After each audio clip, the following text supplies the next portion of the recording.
Alright, y'all. Two things. First thing, if you follow my podcast, you know that I read creepypastas. And I was considering writing my own, then having it on my podcast and YouTube and everything like that. What do you guys think? Is that something y'all would be into? I used to be really into creative writing, but I hadn't been inspired and stopped. So I felt like maybe I needed to give it another go. And whenever I finish it, I would share it with y'all. So, what do you think? Second thing, if you followed me on here for a while, then chances are you're very familiar with my boyfriend. He recently started being active on TikTok himself. He is also doing the weird, creepy content, just like I am. So if you aren't getting enough of your daily fix of creepiness and things that make you uncomfortable, you definitely need to go follow him and check out his videos. And leave him a comment and tell him that I sent you. Alright, y'all. Two things. You definitely need to go follow him and check out his videos. And leave him a comment and tell him that I sent you. I bet you didn't know about the scarificator. This video suggestion came from none of Master. They sent a donation and told me what they would like for me to do a TikTok on. I'll explain how you can do the same at the end of this TikTok. The scarificator was used from the 17th century to the 19th century. Doctors used it as a more convenient way for bloodletting. Bloodletting is where they would make incisions on the patient, or sometimes even use leeches, to drain out the sick blood to cure them from their illness. They would usually catch the blood in a bowl as well, then discard the sick blood. The scarificator had from 4 to 16 blades.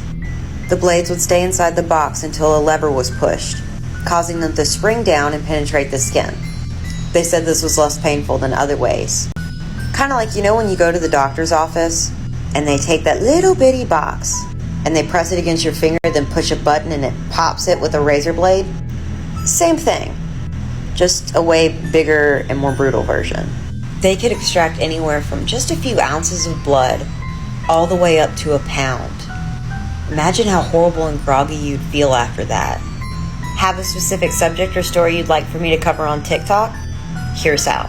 You can send a donation to my Venmo, PayPal, or Cash App. You can use the tip option on my TikTok if it's available. Just make sure to include your username in the notes. I'll follow you back and then send you a message. Then you can tell me what you would like for me to do a TikTok on. I bet you didn't know about the scarificator. I bet you didn't know that it was possible to die of laughter. Here are some examples. March 24th, 1975. 50-year-old Alex Mitchell was... I don't know what is such a hard concept to grasp about this. It seems pretty straightforward in my opinion. Someone has a specific subject they would like for me to cover on TikTok.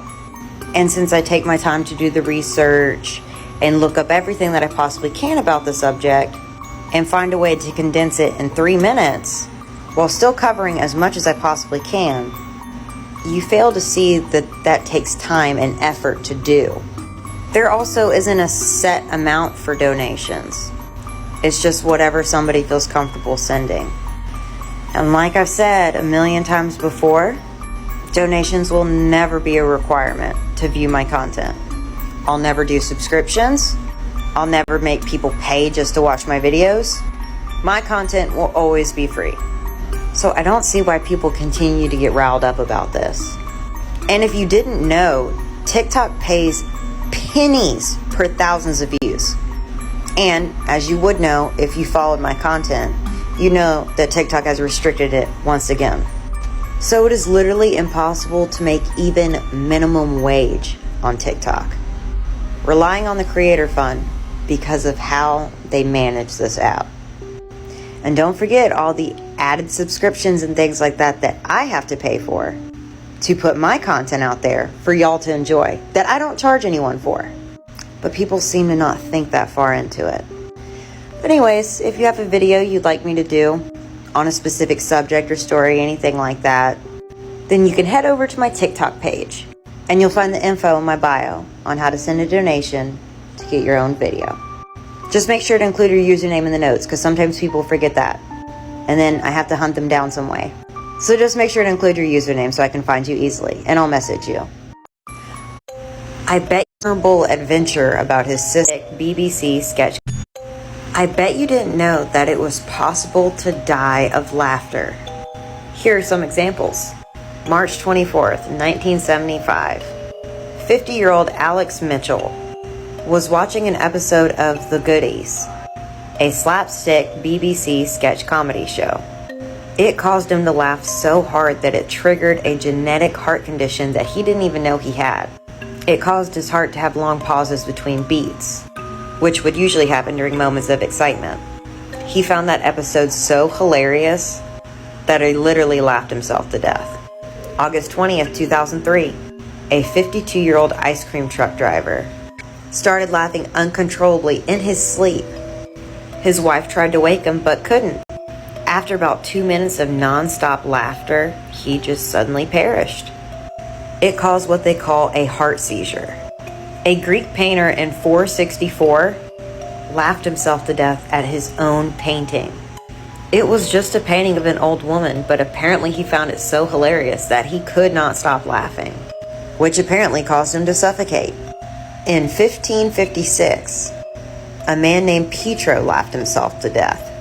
He was hearing of a dishonorable adventure about his sister, and apparently laughed so hard that he threw himself backwards off of his chair, and according to writings, dashed his brains out on the marble floor. In 1893, a man named Wesley Parsons laughed himself to death. He was joking around with friends for nearly an hour and had been laughing the whole entire time. He apparently started to seize in fits of uncontrollable laughter, which then switched to hiccups, and he ended up succumbing to exhaustion. I don't know what is such a hard concept.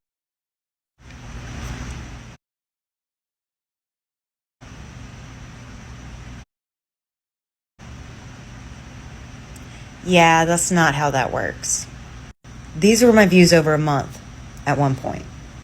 I didn't start having issues with my account and my views until I joined the Creator Fund. And TikTok started removing my videos for violations that I didn't even do.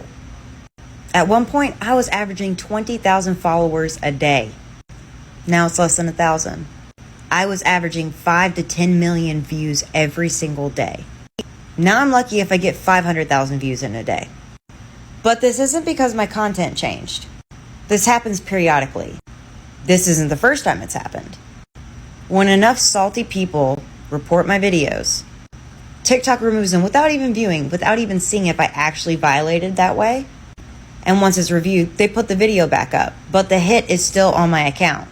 That's when my views and my reach completely tank. This usually lasts about 2 weeks, but sometimes longer. They even have people unfollow me without them even knowing it.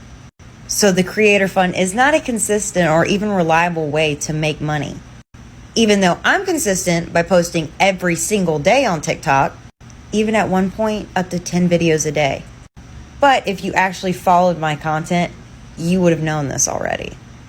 Because this is far from the first time I've talked about it. But let's be real, you don't actually care. You just enjoy being an to 10 videos a day. But if you actually followed my content, you would have known this already. Because this is far from the first time I've talked about it. But let's be real, you don't actually care. You just enjoy being an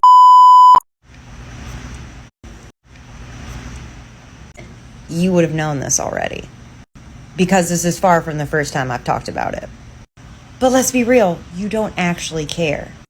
You just enjoy being an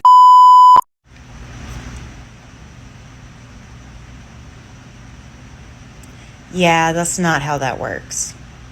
These were my views over a month at one point. Alright, y'all, so I've wasted a lot of time today responding to trolls and negative comments. Now I want to set aside time specifically for my followers. If you have an interesting question that you'd like to ask me, drop it in the comments below. I'll pick several random comments and respond with a video. Alright, y'all, so I've wasted a lot of time today responding to trolls and negative comments. Now I want to set aside time specifically for my followers. If you have an interesting question that you'd like to ask me, drop it in the comments below. I'll pick several random comments and respond with a video. Alright, y'all, so I've wasted a lot of time today. Alright, y'all. Genuine question, are the brows real, not being mean? Okay, so let me preface, I take zero offense to this question. Because I wake up every single morning and I know what my eyebrows look like. They are not real, but as you can see, they aren't drawn on because they aren't coming off. So this actually leads up to a story. So when I was like 12, 13-ish years old, I made a discovery. And that discovery was Wednesday 13. I was completely and totally obsessed with Wednesday. I actually have seen him 8 times in my life. The second tattoo I ever got was his signature on my wrist that he actually signed. But as you can see, he doesn't have any eyebrows. So being the young, very, very, very impressionable teenager that I was, I also didn't want any eyebrows.